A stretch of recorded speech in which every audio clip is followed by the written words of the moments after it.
Olá! Hoje nós vamos estudar um preparatório para o Enem. Na aula de hoje, estudaremos a atuação dos grupos sociais e os grandes processos revolucionários do século XX: Revolução Bolchevique, Revolução Chinesa, Revolução Cubana e Revolução Industrial. Até a metade do século XIX, a sociedade russa era essencialmente agrária.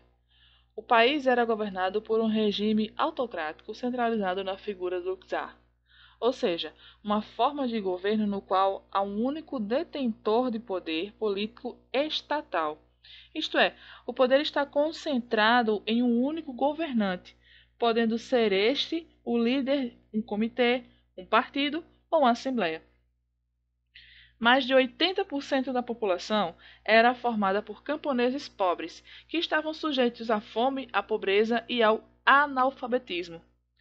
Com o desenvolvimento industrial, muitos desses camponeses eles foram atraídos para as cidades, formando então uma camada de operários que era mal remunerada. Enquanto isso, tínhamos então uma burguesia industrial que enriquecia, tornando mais evidente ainda as desigualdades sociais da Rússia czarista.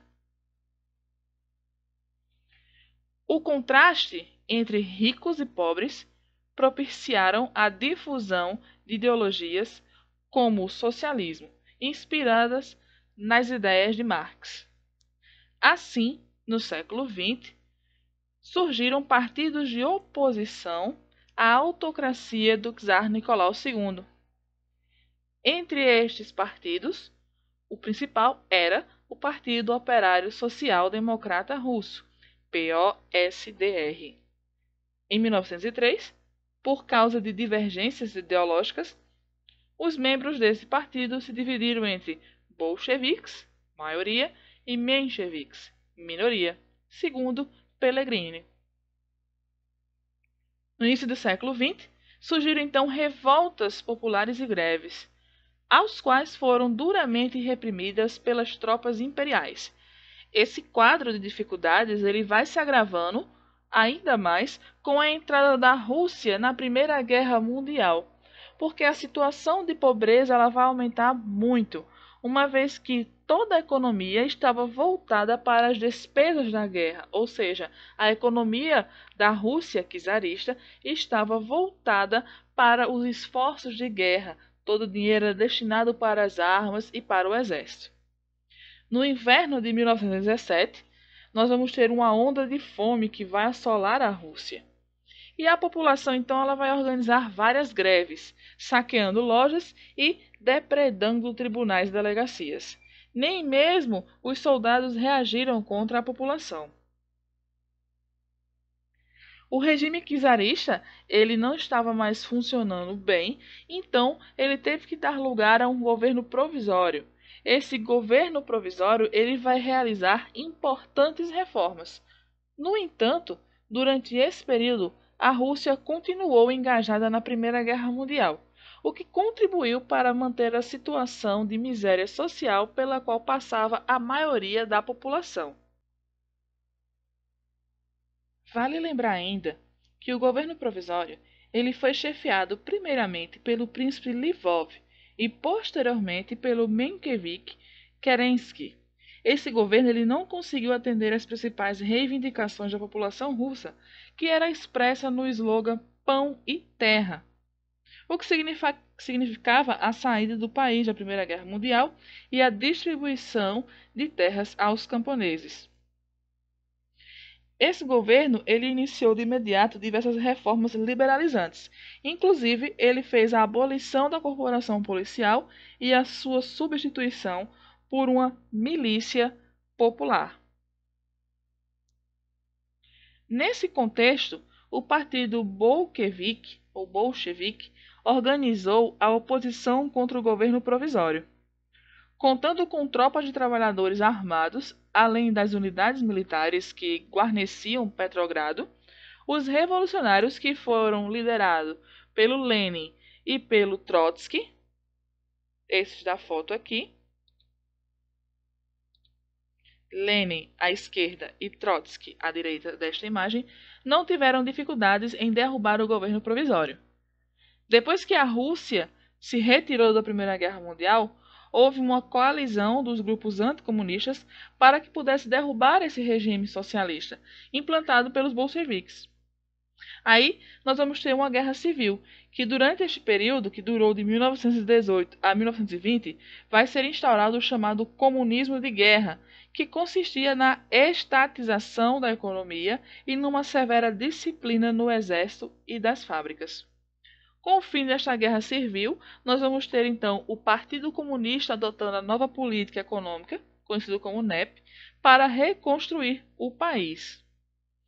A política do NEP consistia na adoção de medidas da iniciativa privada num processo de transição, que Lenin vai chamar de um recuo estratégico. Após a morte de Lenin, quem vai subir ao poder será o Stalin, grande defensor do fortalecimento do socialismo na Rússia e que logo entra em atrito com Trotsky. Stalin, após conseguir expulsar Trotsky da União Soviética, ele torna-se um senhor absoluto do poder na Rússia, instituindo assim a ditadura stalinista, marcada pelo total controle e repressão das oposições. Essa ditadura ela só vai ter fim com a morte de Stalin e ela vai ser uma das mais fortes da União Soviética, principalmente porque ele vai começar um processo de criação, construção, de engrandecimento da própria imagem das suas próprias teorias, ou no caso das suas próprias leituras das teorias socialistas. Outra coisa que nós vamos também observar e que já ocorreram em alguns outros Enems é a Revolução Chinesa. Segundo Daniel Arão Reis Filhos, a Revolução Chinesa, vitoriosa em outubro de 1949, foi antes e, acima de tudo, uma guerra camponesa, uma revolução agrária, por meio do qual se concretizou um sonho ancestral, que era o da distribuição igualitária da terra. Ao mesmo tempo, adquiriu um caráter essencialmente nacional contra o invasor japonês. Então, a Revolução Chinesa, segundo o Daniel Arão Reis Filho, é uma revolução de frente camponesa e que vai combater o estrangeirismo e, especificamente nesse período, o invasor japonês. A partir de 1927, voltando um pouquinho, vai ter início uma longa disputa pelo poder entre os nacionalistas e os comunistas. Nós vimos isso em sala de aula, inclusive. Os vitoriosos, que são os comunistas, estavam sendo liderados pelo Mao Tse-tung, que é este senhorzinho aqui. Eles implantaram o socialismo na China. E após essa Revolução Chinesa de 49, Mao Tse-tung, o grande timoneiro de condução do país, como foi conhecido, instaurou um regime totalitário controlado pelo Partido Comunista Chinês. A princípio, ele vai adotar o modelo soviético de economia planificada. Vale lembrar que a economia planificada é um modelo no qual as autoridades governamentais controlam todo o processo econômico do país. O governo planeja um programa de estratégias voltadas para o crescimento controlado da economia interna. Toda a renda obtida com a comercialização de bens será dividida igualmente entre a população. Uma das características da economia planificada é a predominância das empresas estatais, a inexistência de concorrência empresarial, o desfavorecimento da dinamização das empresas e, logo, a falta de inovação, que opõe-se, portanto, ao modelo econômico de economia de mercado. Além disso, a Revolução Chinesa ela vai trazer uma outra revolução, que é a Revolução Cultural de 1966 e 1936. Essa revolução cultural ela perseguia pessoas impondo os pensamentos de Mao Tse-tung aos quais estavam expressos no Livro Vermelho e colocou o país em isolamento de escala internacional. O objetivo declarado era preservar o comunismo chinês, purgando os restos de elementos capitalistas e tradicionais da sociedade chinesa. reimpondo então o pensamento de Mao Tse-tung, que era conhecido fora da China como maoísmo, com a ideologia do Partido Comunista. Essa campanha ela foi muito desenvolvida principalmente pela juventude e até hoje ela é bem vista na China por uma grande maioria da sua população. A economia chinesa também, ela tinha após a morte de Mao Tse-tung, vai se iniciar o processo de abertura econômica na China. Nós vamos ter em 1978, para contornar os problemas econômicos do país, o Deng Xiaoping ele decide introduzir mudanças na economia, adotando aí alguns elementos da iniciativa privada. As reformas serão realizadas em 4 setores muito importantes da economia para a China: a indústria, a agricultura, a defesa e a tecnologia. Outra grande revolução do período socialista que nós podemos citar é a Revolução Cubana. A situação de Cuba, antes da Revolução, era marcada por uma grande pressa de empresários norte-americanos que exploravam as principais atividades econômicas do país. Um fato curioso que podemos observar nisso é no filme O Poderoso Chefão 2, em que há uma cena em que empresários americanos estão fechando negócios na cidade de Cuba numa noite antes do golpe, ou seja, da Revolução Cubana. Esses empresários norte-americanos se tornam grandes produtores de açúcar, investiam em hotéis e cassinos e locais de lazer de ricos cidadãos norte-americanos, onde a droga e a prostituição eram uma constante. Inclusive, o filme Poderoso Chefão, quem tiver curiosidade de assistir, o 2, ele vai falar exatamente deste meio, do envolvimento de empresários americanos com meios ilícitos de enriquecimento, como a prostituição e as drogas. Além, é claro, do jogo. Os camponeses trabalhadores, que viviam em condições miseráveis, eram submetidos ao poder de ditadores apoiados pelos Estados Unidos da América. Diante desse quadro, nós vamos ter aí o Fidel Castro, que, após um ataque fracassado ao quartel de Moncada, ele vai planejar um outro ataque para derrubar o poder do então presidente, conhecido como ditador Fulgêncio Batista. O plano fracassou. Porém, os poucos sobreviventes eles vão se dirigir para a ilha da Sierra Maestra a fim de reagrupar suas forças. E lá eles vão conseguir apoio de muitos camponeses. Outra figura importante que nós vamos ter é o argentino Ernesto Guevara, conhecido como Che Guevara, que fazia parte do grupo.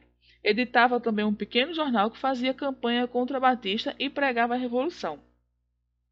Esse movimento guerrilheiro ele vai avançando sempre em direção à capital e no dia 1º de janeiro de 1959, o Fulgêncio Batista ele foge para os Estados Unidos. E é exatamente essa cena retratada no filme Poderoso Chefão 2. Os guerrilheiros eles chegam a Havana e assumem o poder. As primeiras medidas que esses guerrilheiros eles vão tomar pelo governo revolucionário vai ser a da reforma agrária e a nacionalização de algumas empresas estrangeiras. Diante dessa ferrenha oposição norte-americana, o governo de Fidel ele vai então se aliar à União Soviética.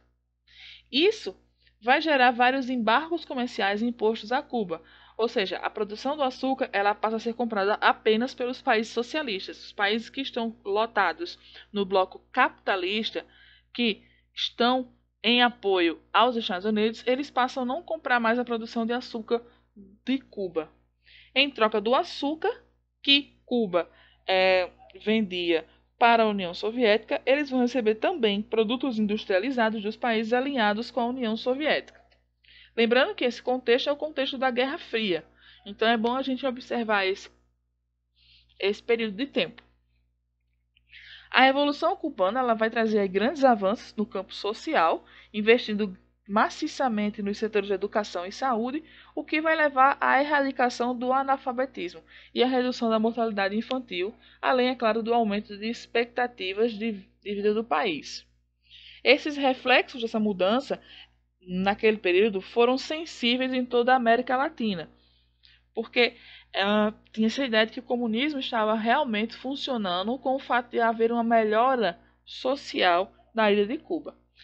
Isso era muito problemático no período da Guerra Fria, principalmente para os Estados Unidos da América, que via o país de Cuba como um grande exemplo para toda a América Latina.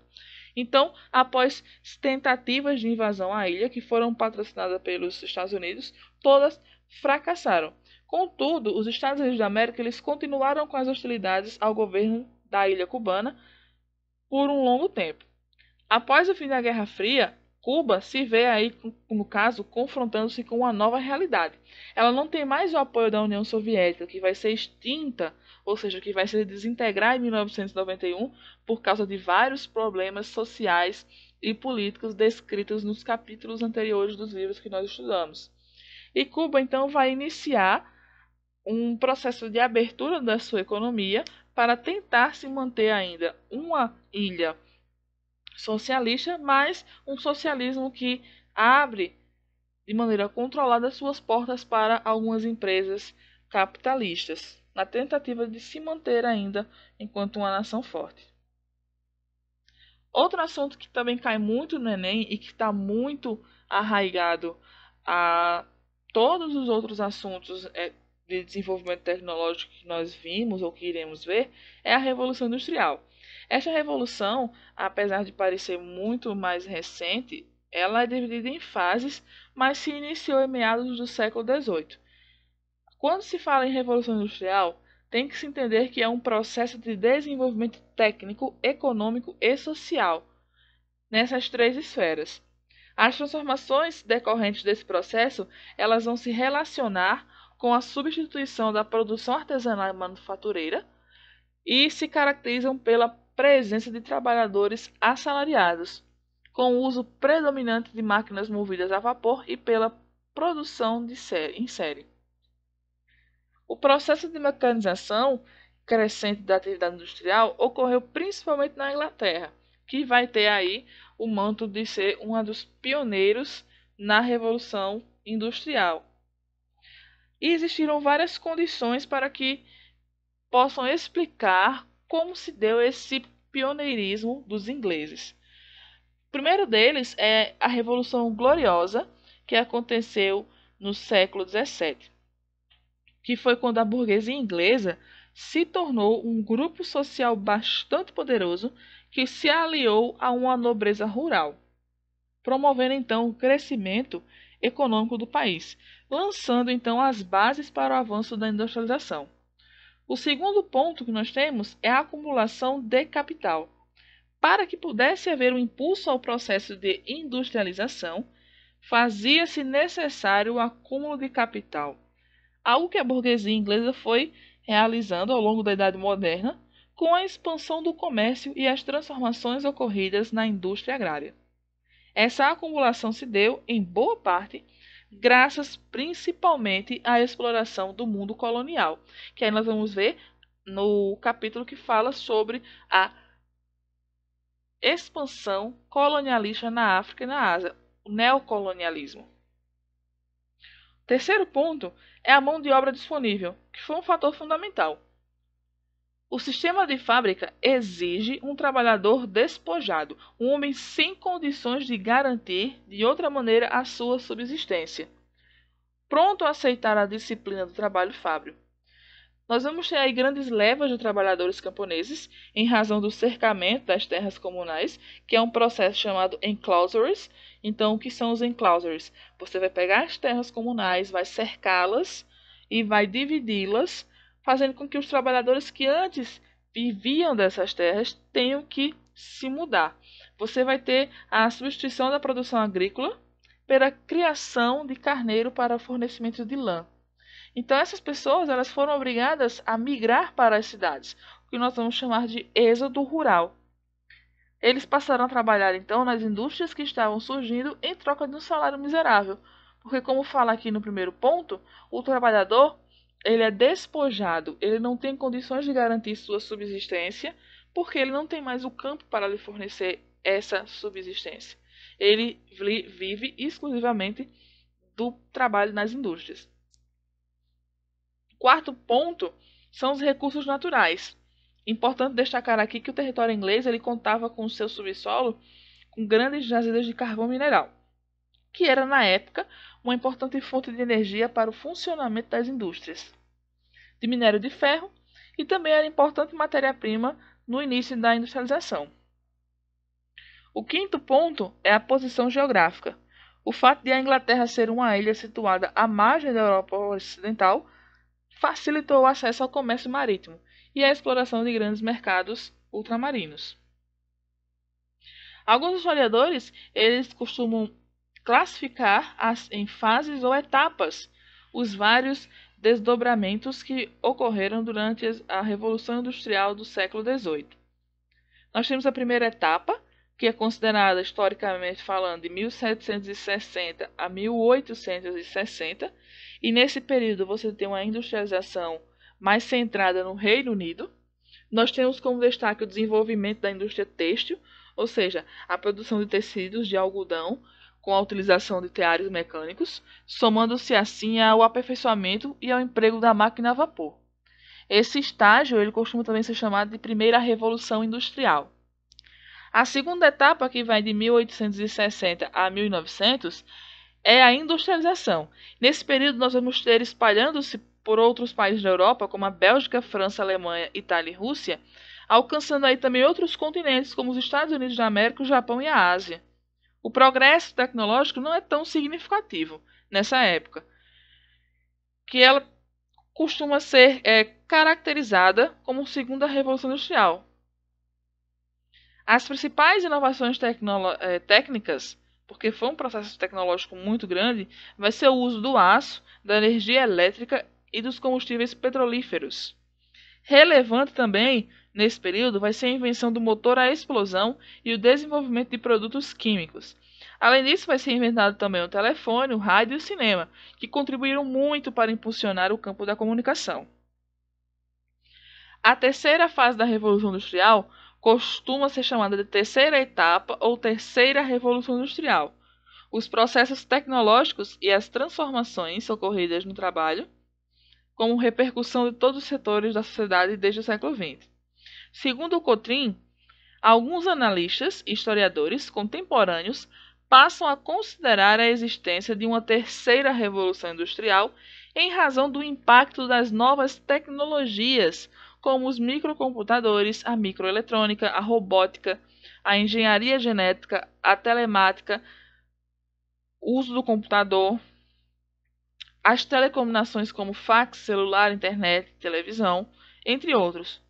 Como ocorreu na primeira etapa da Revolução Industrial, entre as principais consequências dessa terceira Revolução Industrial está então o aumento da produtividade, com a utilização de um número cada vez menor de trabalhadores. O resultado dessa equação tem sido o aumento generalizado do desemprego em todo o mundo. Então, o Cotrim ele consegue enxergar nessa situação uma relação entre o aumento do desemprego e a Revolução Industrial, no caso a terceira Revolução Industrial, que precisa de cada vez menos trabalhadores por causa da substituição das máquinas. Esses impactos sociais da Revolução Industrial podem ser vistos ao longo da história, como aconteceu na Inglaterra, o êxodo do campo para a cidade, que acabamos de falar, o qual recebeu grande contingente de camponeses em busca de trabalho que vendiam, entre aspas, sobre condições totalmente desfavoráveis em troca de salário. Eles vendiam a sua mão de obra, que era a única posse que eles tinham. Nós vamos ter o aumento dos lucros, e para aumentar os lucros e expandir as suas empresas, os industriais ingleses, além de conquistarem mercados consumidores, eles precisavam também de uma mão de obra muito barata para trabalhar nas fábricas. Assim, de um modo geral, nós vamos ter aí trabalhadores que se sujeitavam a salários baixíssimos. Por essa razão, no período da Revolução Industrial, toda a família era obrigada a trabalhar nas fábricas, inclusive as mulheres e as crianças. Em diversas indústrias, os operários cumpriam cerca de 18 horas do trabalho por dia, então não havia leis trabalhistas nesse período de tempo. Para vocês terem uma ideia do que significava, na Inglaterra por volta de 1780, um operário ele vivia cerca de, em média, 55 anos e trabalhava 125 mil horas ao longo da vida. Atualmente, Nos países que são desenvolvidos, o operário vive cerca de 78 anos e trabalha 699 mil horas ao longo da vida. Além das jornadas estafantes, das péssimas condições de trabalho e dos salários baixíssimos, o trabalhador vivia muito mal, sem ter seus direitos assegurados ou uma condição digna de existência. Bom, esses são alguns assuntos que são trabalhados no Enem ao longo dos anos e que nós estamos trabalhando e revendo eles para o Enem deste ano. Vale lembrar que esses assuntos eles estão disponíveis nos livros didáticos, certo? Nos exercícios feitos anteriormente e devem ser revisados constantemente.